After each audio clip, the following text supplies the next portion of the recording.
Good morning, students. Today I'm going to start profit and loss. Okay, so this is given on page number 99 of your textbook. Okay, तो बेटा profit and loss के बारे में आपको पता होना बहुत ज़रूरी है, क्योंकि आप सभी मार्केट में जाके कुछ ना कुछ चीज़ परचेज करते हो, और अगर आपको नहीं पता कि उसकी मार्केट वैल्यू क्या है और आप सामान ले रहे हो तो आपको प्रॉफिट या लॉस हो रहा है, तो मे बी आपको बहुत ज़्यादा दिक्कतों का सामना करना पड़े in future. Okay, so when you go to market, हम नोटिस करते हैं जो शॉपकीपर होता है वो बहुत सारे आर्टिकल्स जो है वो सेल करता है. कुछ शॉपकीपर्स होते हैं वो क्या करते हैं, डिस्काउंट देते हैं. ठीक है, कुछ शॉपकीपर्स क्या करते हैं, जो उसके ऊपर प्रिंट रेट लिखी होती है, मार्केट प्राइस, उसी के ऊपर हमें वैल्यू की रेट बोल के हमसे पैसे ले लेते हैं. ओके, तो जो शॉपकीपर्स होते हैं, ये जो आर्टिकल्स होते हैं, आपको पता है ये किस रेट में लाते हैं.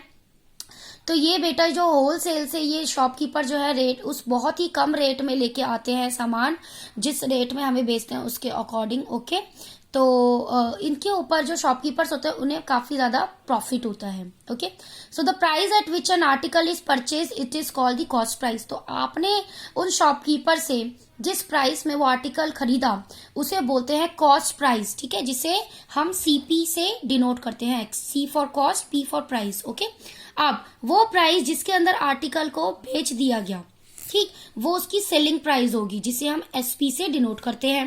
राइट, तो जब भी कभी सेलिंग प्राइस कॉस्ट प्राइस से ज्यादा होती है तभी हमेशा प्रॉफिट होता है. तो शॉपकीपर को हमेशा प्रॉफिट क्यों होता है, क्योंकि जिस रेट में वो सामान लेके आते हैं वो उस रेट में सामान नहीं बेचते हैं, उससे ज्यादा में बेचते हैं, तो उनकी सेलिंग प्राइस ज्यादा होती है कंपेरेटिव टू कॉस्ट प्राइस, तो उन्हें प्रॉफिट होता है. ओके, तो प्रॉफिट का फॉर्मूला होता है selling price minus cost price. Okay, तो याद रखना प्रॉफिट का फॉर्मूला इसीलिए क्या होगा, एसपी माइनस सीपी. अब जब भी कभी कॉस्ट प्राइस जो है वो सेलिंग प्राइस से ज्यादा होगा तो लॉस होगा. सिंपल सी बात है, आपने ज्यादा रुपए में खरीदी है सामान और उसे किसी वजह से आपको कम रेट में बेचना पड़ रहा है, तो आपको प्रॉफिट लॉस ही तो होगा. इसीलिए सीपी माइनस एसपी जो होता है वो लॉस का फॉर्मूला होता है. ठीक, बट यहाँ पे एक जो ध्यान देने वाली बात है वो है कि जब भी कभी एसपी और सीपी बराबर हो जाता है तो ना तो वहां प्रॉफिट होता है ना ही वहां पे लॉस होता है. ओके, अगर आपने 10 रुपए का सामान खरीदा और 10 रुपए में ही बेच दिया तो वहां पे ना तो आपको प्रॉफिट हुआ ना लॉस हुआ. ओके, अब बात आती है प्रॉफिट और लॉस अगर हम परसेंटेज में निकालना चाहते हैं. ओके, तो हम कैसे निकालेंगे, तो प्रॉफिट परसेंट जो है वो हमेशा निकाली जाती है. प्रॉफिट परसेंटेज का मतलब मैं अभी आपको सिखा के आ रही हूँ पीछे वाली वीडियोस में. अगर आपको फिर भी प्रॉब्लम है तो देख सकते हैं कि परसेंटेज का मतलब है multiply by 100. Okay, divided by CP यानी कॉस्ट प्राइस. ओके, और लॉस परसेंट निकालना है तो क्या करना है, बस loss into 100 divided by CP. Same formula है, मल्टीप्लाई 100 डिवाइडेड बाय सीपी. बस जब प्रॉफिट परसेंट निकालेंगे तो प्रॉफिट का मल्टीप्लाई करेंगे, लॉस परसेंटेज निकालेंगे तो लॉस का मल्टीप्लाई करेंगे 100 के साथ और फिर सीपी से डिवाइड कर देंगे. ठीक है, अब उसके ऊपर बेस कुछ न्यूमेरिकल्स कर लेते हैं बच्चों. तो क्वेश्चन है, एक शॉपकीपर है वो किसी आर्टिकल को परचेज करता है 1875 में.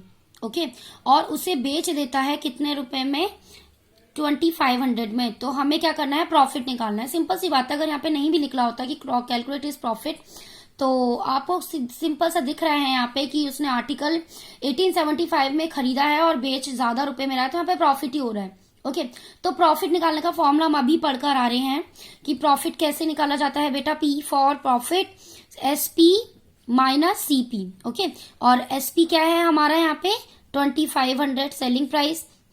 कॉस्ट प्राइस कितना था हमारा 1875 यानी जितने में उसने खरीदा था. तो ये प्रॉफिट निकल के आ जाएगा हमारा 2500 माइनस 1875, ये वैल्यू आ जाएगी हमारी 625. ठीक, तो उसे कितने रुपए का प्रॉफिट हो रहा है बेटा, 625. ओके, तो ये बहुत इजी क्वेश्चन था. इसी टाइप के क्वेश्चन को आप फेस करेंगे अपनी इस एक्सरसाइज में. Okay students, so I hope you have understood this question. Okay, अगर यहाँ पे कुछ इस तरीके का क्वेश्चन होता कि अगर शॉपकीपर ने कोई पेन है वो 15 रुपीज का परचेज किया है. ठीक है, 15 रुपीज में परचेज किया, यानी ये इसकी कॉस्ट प्राइस है. और उसे बेचा है 10 रुपए में. ठीक, बेच उसने 10 रुपए में दिया, यानी सेलिंग प्राइस है 10, तो उसे प्रॉफिट हो रहा है या लॉस हो रहा है. तो ये चीज आपको पूछी जा सकती है क्वेश्चन में. तो सिंपल सा दिख रहा है, उसने 15 रुपए में ज्यादा रुपए में खरीदा, कम रुपए में बेचा है, तो उसे लॉस हो रहा है. तो यहाँ पे क्या है, आपका एसपी जो है वो क्या है, लेस देन सीपी है.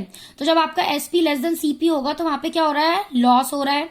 लॉस हो रहा है तो हम क्या करेंगे, अब सीपी माइनस SP कर देंगे तो हमें पता चल जाएगा कितने रुपए का लॉस हो रहा है। तो हो जाएगा हमारा कितना, 15 माइनस 10, हमें 5 रुपए का लॉस हो रहा है। ठीक है, यानी जिसने भी 15 रुपए का पेन खरीद के 10 रुपए में बेच दिया, उसे कितने रुपए का लॉस हो रहा है, 5 रुपए का। तो बहुत बार क्वेश्चन पूछ लिया जाता है जनरली कि अगर 15 रुपए की चीज खरीदी है 10 रुपए में बेच रहा है तो उसे लॉस हो रहा है या प्रॉफिट हो रहा है। तो हमें ये देखना होगा कि अगर SP जो है लेस देन CP है या CP लेस देन SP है तो क्या होगा, लॉस या प्रॉफिट। फिर हम उसके अकॉर्डिंग उसे माइनस करेंगे, we will get our value. Okay students, so thank you class.